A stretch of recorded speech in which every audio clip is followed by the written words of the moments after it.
نحمدہ ونصلی علی رسول الکریم بسم اللہ الرحمن الرحیم۔ عزیز طلبہ السلام علیکم ورحمۃ اللہ وبرکاتہ۔ اس ویڈیو کے اندر ہم حصہ نظم کی دوسری نظم یعنی نعت کے بقیہ اشعار کی تشریح پڑھیں گے۔ پچھلی ویڈیو کے اندر 3 اشعار کی تشریح ہو گئی تھی اور اس ویڈیو کے اندر چوتھے شعر سے ہم پڑھنا شروع کریں گے۔ دیکھیں چوتھا شعر ہے، اب انسان کو انسان کا عرفان ہوگا،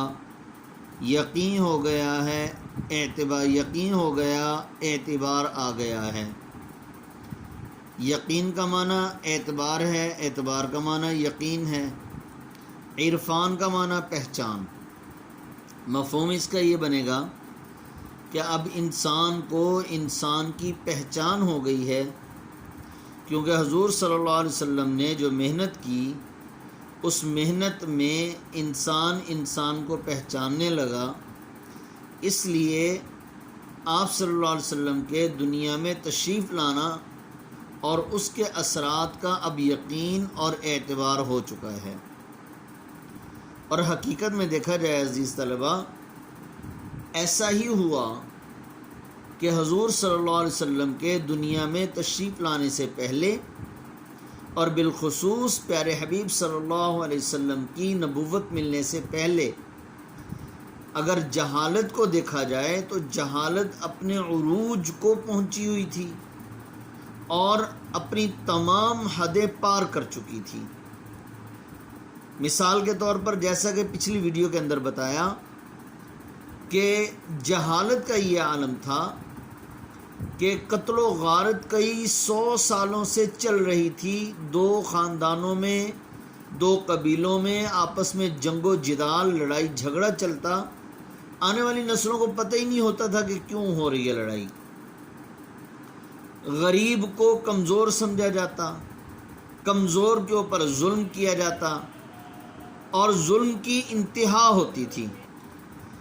لڑکی کو عیب سمجھا جاتا تھا اور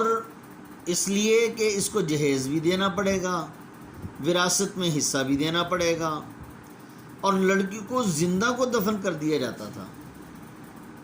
اتنا زیادہ ظلم و ستم کیا جاتا کہ ایک آدمی کا واقعہ بیان کیا جاتا ہے، مختصر عرض کروں کہ اس کو باپ دفن کرنے کے لیے لے کر جا رہا ہے اور بچی کو یہ معلوم نہیں ہے کہ میرے ساتھ کیا ہونے والا ہے، اور خود اپنے ہاتھوں سے مٹی نکال رہی ہے۔ اور وہ آدمی جب حضور صلی اللہ علیہ وسلم کو یہ سارا واقعہ بتاتا ہے تو زور زور سے چلا کر خود بھی روتا ہے اور بخشش کا سوال کرتا ہے آپ صلی اللہ علیہ وسلم سے۔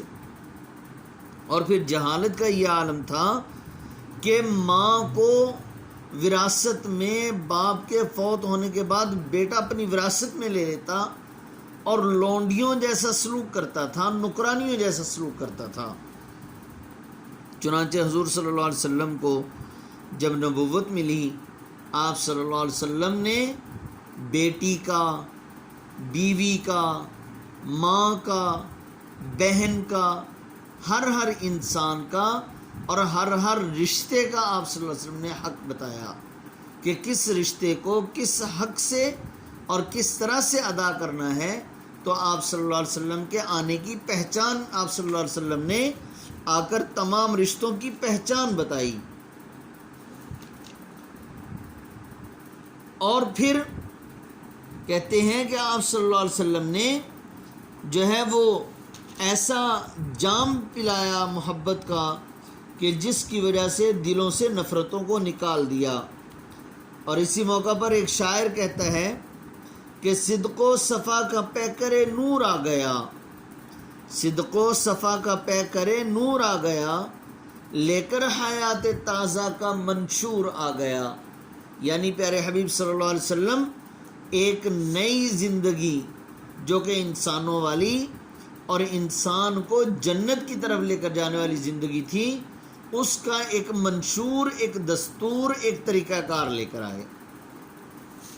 جی اگلا شعر دیکھیں، بجھے گا نہ جس کا چراغ محبت، وہ پیغمبر ذی وقار آ گیا ہے۔ پیغمبر ذی وقار یعنی عظمت والا پیغمبر،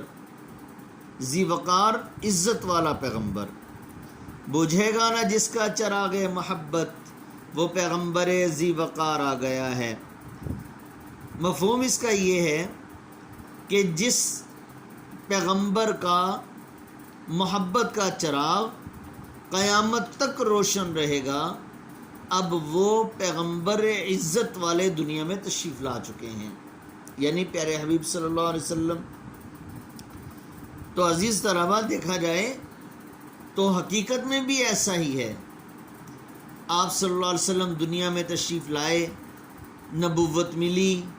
آپ صلی اللہ علیہ وسلم نے ہجرت فرمائی، ہجرت فرمانے کے بعد آپ نے سنا ہوگا،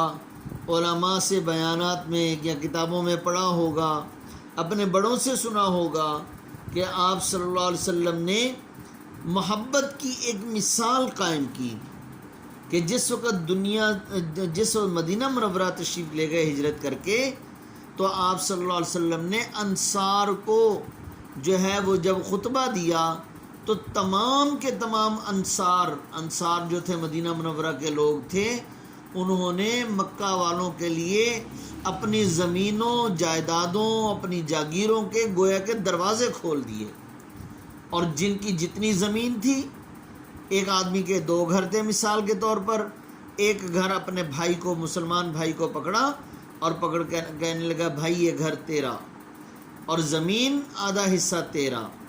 اور یہ مکان آدھا حصہ تیرا، اور یہ چیزیں ان میں سے آدھی چیزیں تیری۔ حتیٰ کہ یہاں تک آتا ہے کہ اگر کسی صحابی کی مدینہ منورہ کے 2 بیویاں تھیں تو انہوں نے ایک بیوی کو طلاق دے دی، اور طلاق دے کر کہا کہ یہ بھائی اس کے ساتھ عدت کے بعد تو نکاح کر سکتا ہے، یہاں تک انہوں نے قربانیاں دی۔ یہ کیا وجہ تھی؟ یہ محبت تھی کہ آپ صلی اللہ علیہ وسلم نے ان کے دل کے اوپر محبت کے اعتبار سے ایسی محنت کی کہ ہر آدمی اپنی محبوب چیز کو قربان کرنے کے لیے تیار ہو گیا۔ اور قرآن پاک کے اندر بھی ایسا آتا ہے، 4 پارے کے شروع کے اندر اللہ پاک نے فرمایا لن تنالوا البر حتى تنفقوا مما تحبون، کہ تم میں سے ہرگز کوئی بندہ اس وقت تک نیکی کے کمال کو نہیں پہنچ سکتا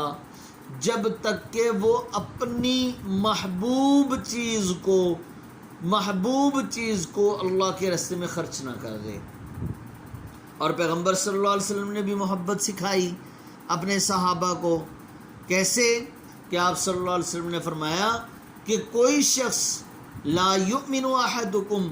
حتی اکون احب الیہ من والدہ وولدہ والناس اجمعین، تم میں سے کوئی شخص اس وقت تک کامل ایمان والا نہیں ہو سکتا جب تک کہ وہ مجھ سے محبت نہ کر لے، اپنے من والدی، اپنے والد سے زیادہ، اپنے اولاد سے زیادہ، اور تمام لوگوں سے زیادہ۔ ایک اور موقع پر پیارے حبیب صلی اللہ علیہ وسلم نے فرمایا تم میں سے کوئی شخص اس وقت تک مومن نہیں ہو سکتا جب تک کہ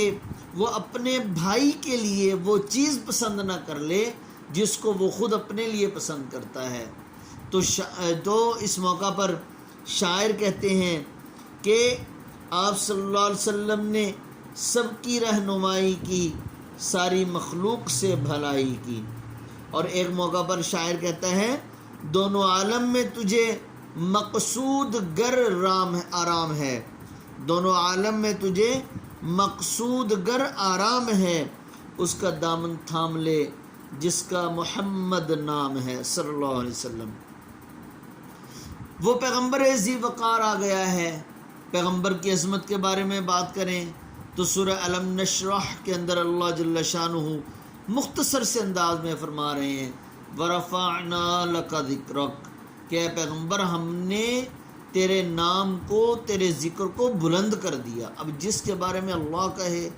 اس سے بڑی بلندی کیا ہو سکتی ہے کہ جہاں جہاں پر اللہ کا نام استعمال ہوگا، اللہ کا نام لگے گا، اسی جگہ پر پیغمبر صلی اللہ علیہ وسلم کا نام بھی ساتھ ہوگا۔ مثلا نماز میں، قرآن میں، ذکر میں، درود میں، حتیٰ کہ اذان میں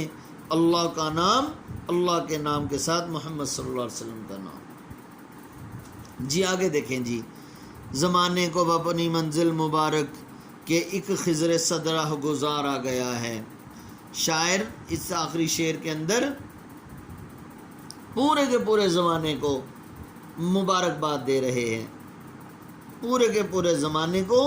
مبارکباد دے رہے ہیں کہ اے زمانے کے لوگوں، اے قیامت تک آنے والے انسانوں، تمہیں اپنی منزل مبارک ہو، کہ تمہاری منزل جنت ہے۔ کیوں؟ اللہ نے یہ فرما دیا کہ ان اللہ اشتری من المؤمنین انفسہم واموالہم بان لہم الجنہ، بے شک اللہ نے مومنین سے ان کی جانوں کو اور ان کے مالوں کو جنت کے بدلے میں خرید لیا ہے۔ اب انسان کی منزل کیا ہے کہ اس نے اللہ کی رضا حاصل کر کے جنت میں جانا ہے، اور جنت میں جانے کا راستہ کیا ہے؟ وہ راستہ جو کہ پیغمبر خدا صلی اللہ علیہ وسلم نے دکھا دیا۔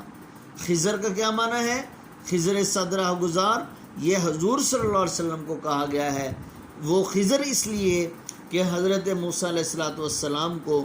15ویں پارے کا آخر اور 16ویں پارے کا شروع، حضرت موسیٰ علیہ السلام کو حضرت خضر علیہ السلام نے راستہ دکھایا تھا اور کچھ باتیں بتائی تھیں جو کہ حضرت موسیٰ علیہ السلام کو پتہ نہیں تھا، تو اللہ جل شانہ کی مرضی اور منشا کے مطابق اللہ کے حکم سے موسیٰ علیہ السلام جو ہیں وہ حضرت خضر علیہ السلام کے پاس گئے تھے، تو خضر علیہ السلام نے راستے کے اندر ان کو کچھ باتیں سکھائی تھیں۔ تو اب یہ ہے کہ سارے زمانے کو منزل مبارک ہو کہ اب زمانہ تمام کے تمام انسان، قیامت تک آنے والے انسان، جو بھی نبی صلی اللہ علیہ وسلم کے نقش قدم پر چلے گا وہ آپ صلی اللہ علیہ وسلم کی بتائے ہوئے طریقوں پر عمل کرے گا، جو بھی آپ صلی اللہ علیہ وسلم کی ہدایات پر عمل کرے گا، نبی صلی اللہ علیہ وسلم کی سنت پر عمل کرے گا، اللہ کے حکم پر عمل کرے گا، وہ ضرور بالضرور جنت میں داخل ہوگا۔ جیسے مثال کے طور پر اس کے لیے کوئی عہدہ، کوئی ڈگری، اچھے خاندان والا ہونا، اچھا لباس پہننے والا ہونا، ذمہ دار ہونا، زیادہ مال والا ہونا، بینک بیلنس والا ہونا، اس کے لیے کوئی شرط نہیں ہے۔ حضرت بلال رضی اللہ تعالیٰ عنہ، ہونٹ موٹے موٹے، رنگ بالکل کالا، باپ کا پتہ نہیں کون ہے، یعنی غلام ہے، باپ بھی غلام ہے اور خود بھی غلام ہے، غلام کے بیٹے ہیں۔ اب کیا مطلب ہے اس کا؟ ظاہری طور پر یہ لگتا ہے کہ یہ کامیاب نہیں ہوگا، اس کو کون پوچھے گا، لیکن اللہ جل شانہ کے پیغمبر صلی اللہ علیہ وسلم کے دامن کو انہوں نے مضبوطی سے پکڑا، اور جو راستہ نبی صلی اللہ علیہ وسلم نے دکھایا، خضر صدرہ گزار کے راستے پر چلے تو اپنی منزل پر پہنچ گئے، یعنی اللہ نے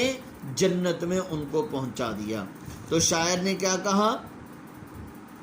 سارا عالم منور ہے آپ کے انوار سے، سارا عالم منور ہے آپ کے انوار سے، سارا عالم آئینہ ہے آپ کے کردار سے، صلی اللہ علیہ وسلم۔ تو عزیز طلبہ، ہمارا آج کا یہ نعت والا حصہ ختم ہو گیا، تو آپ نے اس میں تشریح مفہوم اچھی طرح سے یاد کر لینی ہے۔ اور ایک اور بات آپ کو میں بتاتا چلوں کہ اشعار کی تشریح کرتے ہوئے اشعار کو بیچ میں تشریح کے اندر شعر کو ضرور لکھنا ہے، اور شعر کم از کم 1 پیج کا ہونا چاہیے، اور اگر کوئی اور آیات یا حدیث کا ترجمہ آپ کے ذہن میں ہو یا آپ کسی بک سے جو ہیں وہ دیکھ لیں جو آپ کو بک ریفر کی گئی ہے، تو یہ بہت ہی اچھا ہے، کیونکہ جتنے 1 پیج کی تشریح ہونی چاہیے، شیٹ کا 1 پیج، تو اس میں جو ہے وہ شعر بھی ساتھ ایڈ ہونا چاہیے۔ وہ میں نے آپ کو حمد کے پہلے شعر کی تشریح کر کے بتا دی ہے سارے کا سارا طریقہ۔ اب یہ آپ نے یہ تشریح یاد کرنی ہے۔ السلام علیکم ورحمۃ اللہ وبرکاتہ۔